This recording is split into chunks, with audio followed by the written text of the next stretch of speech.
भले भले भले तेनाली रामा, भले भले भले भले भले भले भले तेनाली रामा। रुको रुको, देखो देखो, सुनो सुनो, हंसो हंसो। अरे राम रे, अरे अरे आचार्य जी उठिए उठिए। क्या कर रहे हैं आप? मेरे चरण क्यों छू रहे हैं? उस सेठ को ज्योतिष बताने की बजाय तुम्हारे चरण छूना बहुत पुनीत है।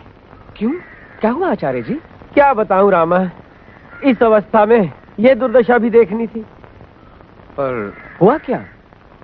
उस धनंजय सेठ ने स्वयं बुलाकर मुझे अपना भविष्य और आयु जानने की प्रार्थना की। कुंभ, मीन, मेष, वृषभ, मिथुन, कर्क, सिंह, केंद्र में सूर्य।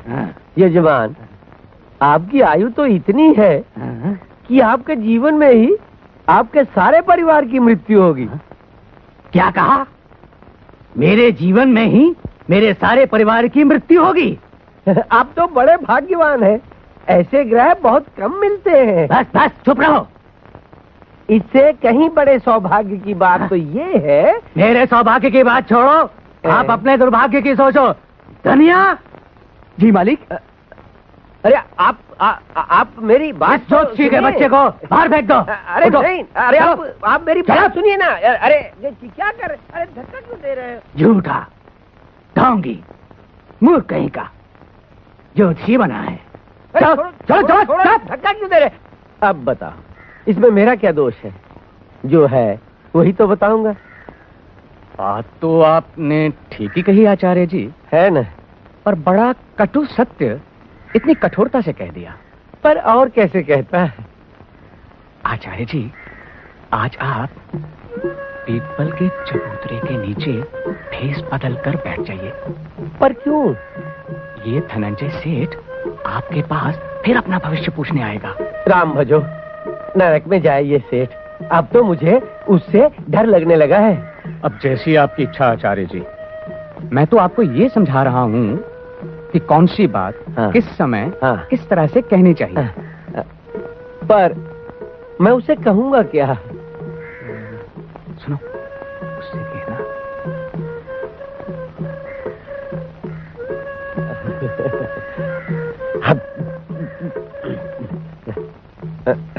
अच्छा, बहुत अच्छा। और सुन जी, आज के बाद ये बेईमान कभी दरवाजा तो क्या, जो ये गली में भी दिखाई पड़े तो क्या करूं मालिक? इतना मारना, इतना मारना, इतना मारना है सेठ जी। ओह रामकृष्ण, आओ, कैसे हो? आओ, यहाँ बैठो। मैं तो ठीक हूँ सेठ जी, पर आप इतने तमतमाए हुए क्यों बैठे हैं? और क्या करूं, बड़ा आया ज्योतिषी कहीं का, पिछले 20 सालों से हमें मूर्ख बना रहा है। आता जाता कुछ नहीं है, ज्योतिषी बना है। तो आप किसी अच्छे ज्योतिषी को क्यों नहीं दिखाते? घर में पता नहीं क्या हो गया है कि सभी लोग बीमार हैं। हमने सोचा कोई ग्रह खराब हो तो शांति करवा ले, पर कहाँ मिलते हैं अच्छे ज्योतिषी आजकल। रामकृष्ण, वैसे मैं एक बहुत बड़े ज्योतिषी को जानता तो हूँ, पर वो इतनी आसानी से किसी को कुछ बताते नहीं। सच? मुझे वहां ले चलो रामा। ना सेठ जी, वो बहुत गुस्से वाले हैं। अगर वो मान जाएं, तो जो भी बता दें समझो गुरु बृहस्पति ने बता दिया। सच? इतने अच्छे ज्योतिषी हैं? ज्योतिषी नहीं, वो तो महात्मा है। यदि एक बार अपने मुंह से झूठ भी बोल दें तो सत्य हो जाता है। पर वो मिलेंगे कहाँ? पीपल के चबूतरे पर बैठते हैं। अभी वो मिलेंगे वहां पर? अब ये तो पता नहीं सेठ जी, पर देख लें, यदि आपका भाग्य अच्छा हुआ तो शायद कुछ बता भी दे। बहुत अच्छा किया, बता दिया। बैठे बैठे सवेरे से कमर टेढ़ी हो गई। अरे कहाँ फंसा दिया ये रामा ने। इतनी रात हो गई, अब कौन आएगा?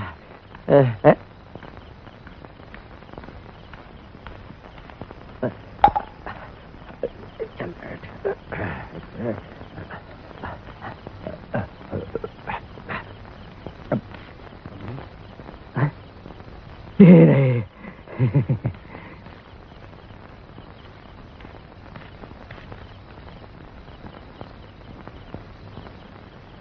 स्वामी जी, स्वामी जी, नमस्कार। हम बहुत परेशान हैं। तो मैं क्या करूं? जी। जाओ यहाँ से। सुनिए, हम बहुत आशा लेकर आए हैं।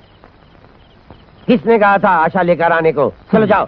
स्वामी जी, बस हमारे एक प्रश्न का कृपा करके उत्तर दे दीजिए। मैं रात में किसी प्रश्न का उत्तर नहीं देता। जाओ यहाँ से। तो फिर हम रात भर यहीं बैठते हैं। तुम बहुत हठी मालूम होते हो। लाओ कुंडली। हाँ, ये, हाँ, लीजिए।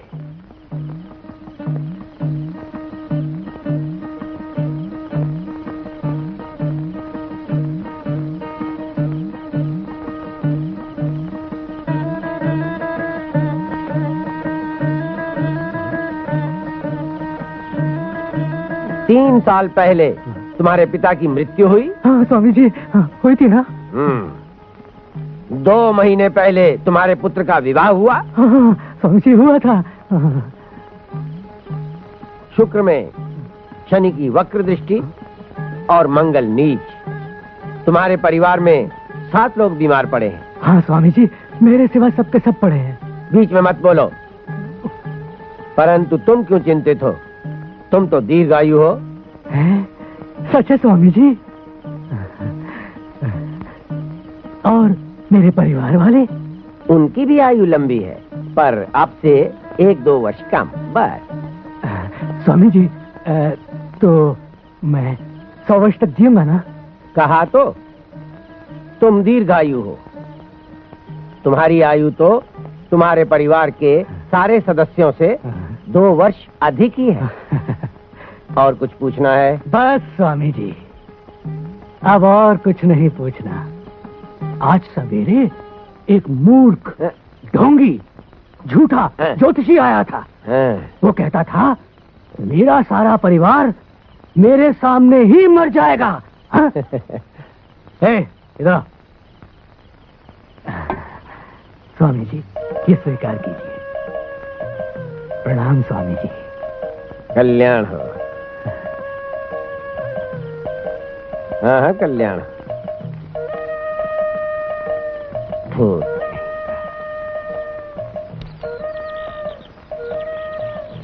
रामा बेटा, मेरे लिए तो ये सब चमत्कार जैसा हुआ। अरे नहीं आचार्य जी, ये सब तो आपका है, उठा लीजिए। हाँ। रामकृष्ण, तुम अपना जीवन इस गांव में क्यों व्यर्थ कर रहे हो? तुम्हारे जैसे बुद्धिमान को तो राज दरबार में होना चाहिए। रामा की माँ, रामा को आज्ञा दे दो। अरे इसके मस्तक में तो राजयोग है। ये तुम्हारा ही नहीं, इस तेनाली का नाम भी उज्जवल करेगा।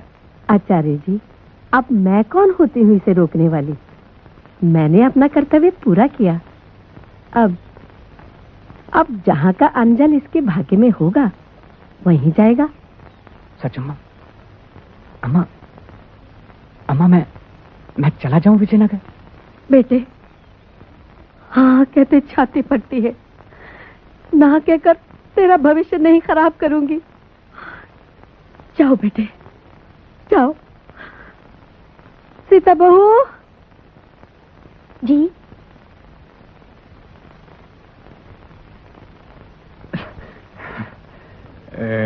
सीता, चलो विजयनगर चलते हैं। चलेंगे? हाँ, अभी इसी वक्त। अभी इसी वक्त? ऐसे ही? हाँ। माँ।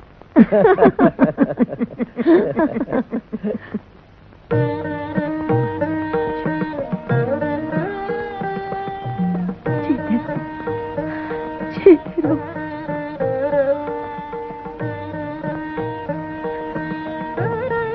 भगवान करे तुम इतने बड़े हो जाओ, इतने ऊंचे हो जाओ कि जहाँ से मैं भी तुम्हें दिखाई ना पड़ूं। जाओ रामा, बेटा मुसीबतों से कभी घबराना नहीं। मैं नहीं तो क्या, भगवान हमेशा तुम्हारे साथ रहेगा। हाँ माँ। जाओ बेटा। बहू, मेरे रामा का ख्याल रखना। जी माँ। अच्छा माँ।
तेरा नाम